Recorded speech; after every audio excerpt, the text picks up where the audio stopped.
So, good day po sa inyong lahat.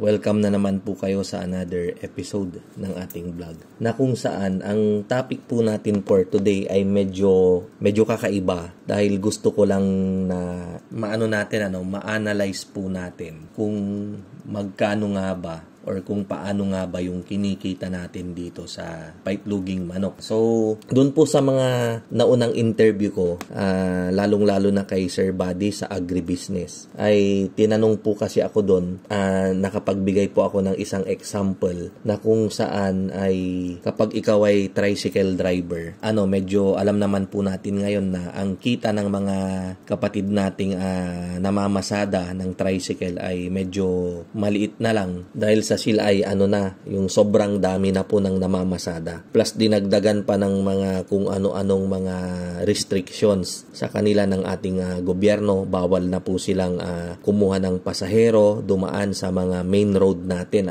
Ganun po yung kasalukuyang kanilang sitwasyon. Kaya nga po, doon sa interview na yon, sinabi ko po na kung minsan ay mas maganda na yung kapag meron kang paitloging manok kumpara sa mamamasada ka ng tricycle. Kung meron ka rin lang namang pambili nung tricycle mo at motor, yung sidecar at saka motor, yung ipupuhunan mo doon, magkano na ngayon yung motor, yung kabibili ko ng motor na 155, yung Pinoy, kinash ko po nasa 46,000. Plus yung sidecar, pag bibili po tayo, siguro mga nasa 15. Yun po yung yung tamang-tama lang na hindi po siya class A. Tamang-tama lang na magagamit natin sa sa pagkuha ng pasahero pamamasada. So 46 plus 15, magkano na po 'yon? 61,000 na po Kako doon, kaya kung yung 61,000 na yan ay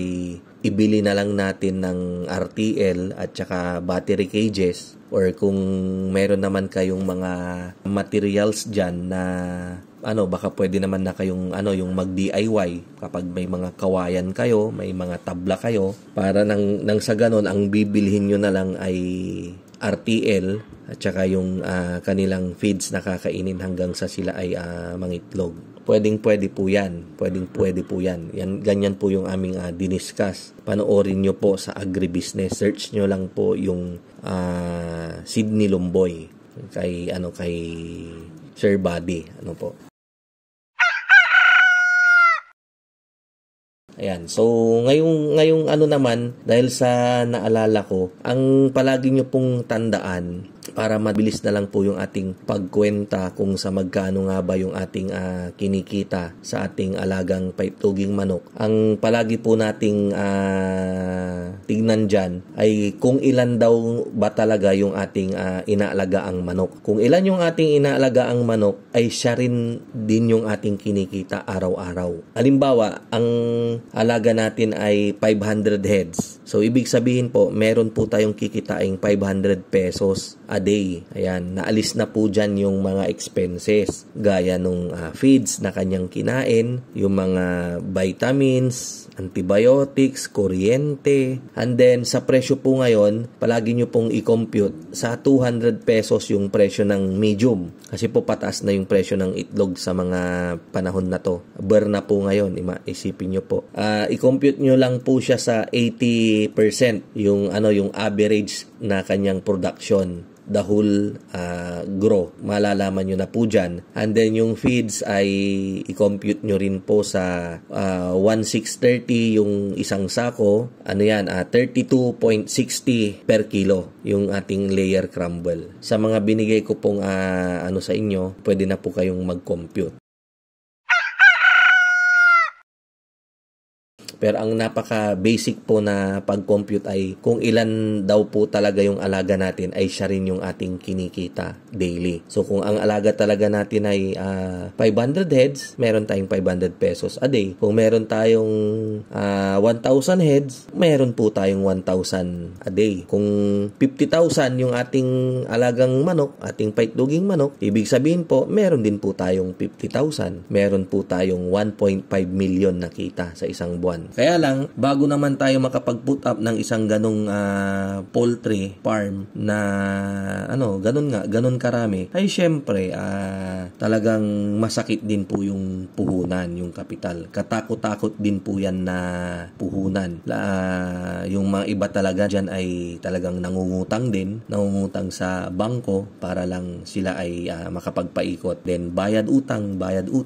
Kanya-kanyang diskarte po tayo dyan. Kaya lang, nakakalula rin talaga na kapag ang alaga mo ay ganun karami, lalo na kapag ito ay umabot na ng 100,000, may mga ganyan pong mga farm din na malalaki po talaga. Talagang sila yung mga talagang commercial scale na 100,000, meron pa nga pong 500,000, 800,000, 1 million heads, single proprietorship. So, ibig sabihin po, yung 1 million heads, kikitain din po niya ay nasa 1 million pesos a day. Ang pinakamalaking farm na alam ko ay andyan po sa San Miguel, Bulacan. Meron po silang 2.5 million capacity na paitloging manok. Ganun po karami. Ito po ay nasa isang 38 hectares na property. Marami po tayong subscriber na taga dyan sa San Miguel. Comment nyo lang po kung alam nyo yung lugar. So, kung halimbawa po tayo ay isang empleyado na sumasahod ng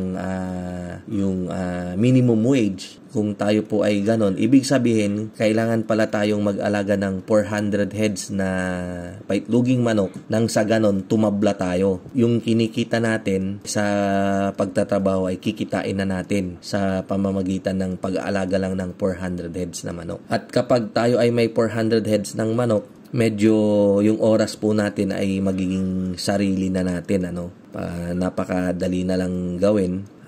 Pagising mo ng umaga, pakain, painom, pulot ng itlog, gaya ng mga sinasabi ko sa vlog natin, alagaan na lang natin yan. And then, pag natapos natin yung mga task natin dyan, ay pwede na tayong tumambay-tambay. Makakagawa na tayo ng mga ibang gawaing bahay. So, may oras na tayo. Hindi kagaya nung pagbuhay kasi ng empleyado, lalo na dyan sa Metro Manila. Ako po, madaling araw pa lang, gising na sila, bumiyabiyahe na sila papunta sa kanilang mga trabaho. At sa pag-uwi naman, gabi na po sila kung makauwi sa bahay. So pagdating po nila ng bahay, kakain na lang po yan, maghihilamos, matutulog na. So ganun po, napakahirap po ng buhay empleyado.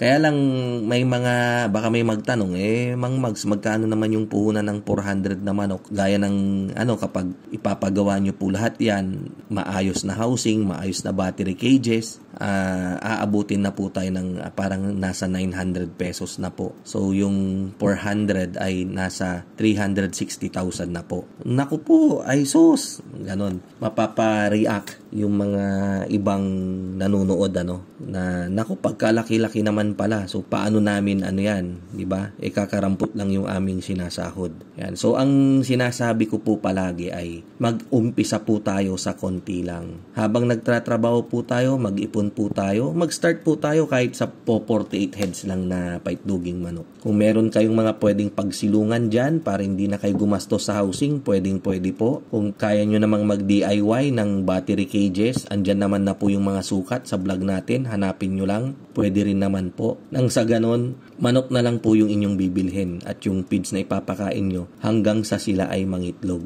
So, pag nangitlog sila, kahit papano, babalik na yung inyong pinuhunan dyan, iipunin ninyo, and then yung inyong yung inyong kumikita, wag po kayong magre-resign hindi ko po sinasabi yan, hindi po advisable yan. Magtrabaho pa rin po kayo para nang sa ganun makakapag-ipon pa rin po kayo. Yan. So, alam nyo po ang maipapayo ko sa inyo, disiplina lang po talaga yung kailangan natin sa ating mga sarili para tayo ay umasenso. Disiplinahin po natin. Kung kayo po ay madalas na mag-Jollibee or mag-McDonald, bawas-bawasan nyo po yan kung di nyo po kayang alisin. Nang sa ganon, yung makakaipon po kayo. Kung kayo po ay naninigarilyo, bawasan nyo, sayang na rin po yan.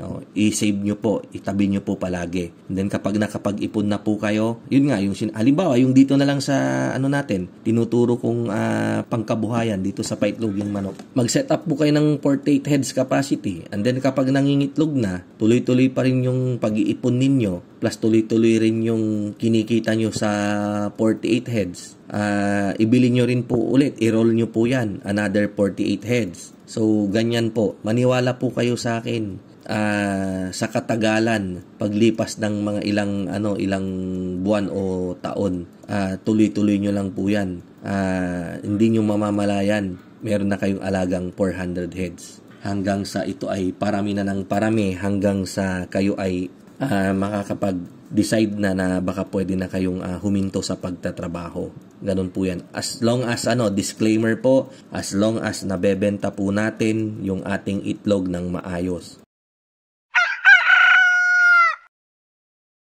Gaya nga po ng ikukwento ko po bago ko tapusin yung ating kwentuhan. Meron pong nag-inquire sa akin dati way back 2016. So sabi niya, "Sir, nasa Saudi po ako.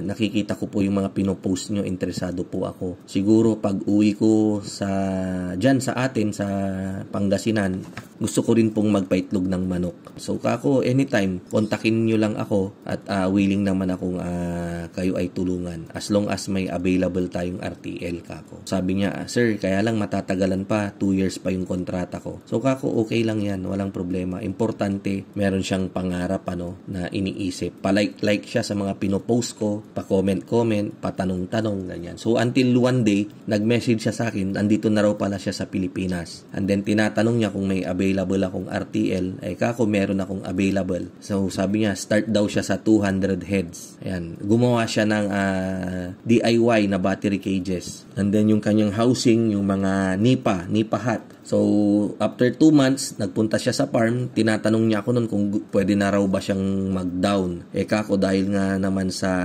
kababayan ko siya, malapit lang siya. Ilang bayan lang siya dito sa amin. Siya ay taga Mapandan. At saka yung manok na inaalagaan ko ay sarili kong paitlogin. So, bibili man siya o hindi, okay lang naman sa akin. Kasi kapag hindi siya bibili, iloload ko, paitlogin ko. Kung bibili siya, kako, saka mo na bayaran pag ipipick up mo na, kako. So, ganun yung naging arrangement namin. So, dumating yung schedule ng 16 weeks na nung RTL ko, dumating siya sa farm, naka-jeep siya. Nagrenta pa siya ng jeep. So, nung ikakarga na namin yung manok, binayaran niya na ako, nakarga na namin yung 200 heads, binayaran niya ako. Tandang-tanda ko pa, meron pang sobra sa pera niya. Parang pang 8 heads. So sabi niya, "Sir, baka pwedeng dagdagan yung pera ko, ibili ko na lang lahat kasi yung may sukli pa ako," sabi niya, "may naiwan pa akong pera." So pinagbigyan ko siya, parang 208 ata or 218 heads yung kanyang nabili sa akin, all in all.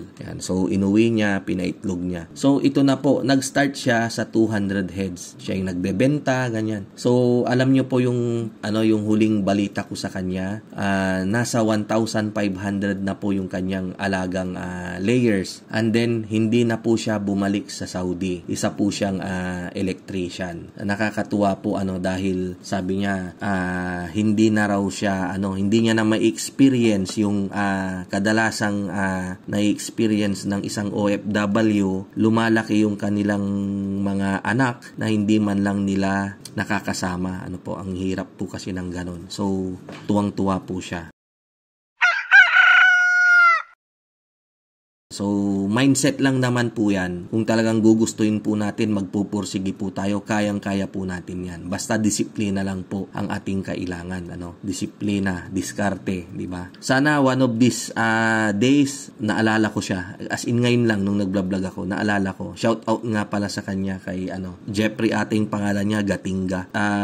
Sir Jeff Gatinga ng Mapandan, shout out po sa inyo. Baka pwede natin siyang interviewin dito at i-feature natin dito sa ating channel. So, ganun lang po. Mindset lang po talaga. Start siya ng 218 heads hanggang sa naging 1,500 heads na. So, imagine, pag 1,500 heads, meron na siyang 1,500 daily na kita. So, yung sinasahod niya dun sa Saudi ay siguro natumbasan niya na or baka mas malaki na po ng bahagya sa kinikita niya rito sa ating bansa. So, ganun lang po. Sana po na bigyan ko po kayo ng idea sa pamamagitan ng kwento natin ngayong araw. Kita-kita po ulit tayo sa mga susunod nating ating video. Ako po ay lubos na nagpapasalamat dahil nasa 15,700 na po yung subscriber natin. Nasa 304 videos na po tayo at kasalukuyang tuloy-tuloy pa rin yung ating pag-upload daily. So panonoorin nyo na lamang po dyan. So ako po ay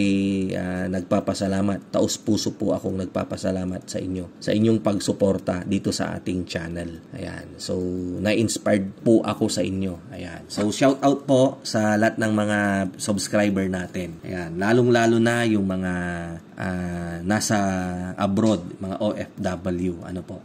Marami pong nagbabalak talaga sa ating negosyo na paitluging manok pag uwi daw nila dito. Ayan. So ipon-ipon muna. Mabuhay po tayong lahat. God bless. Thank you.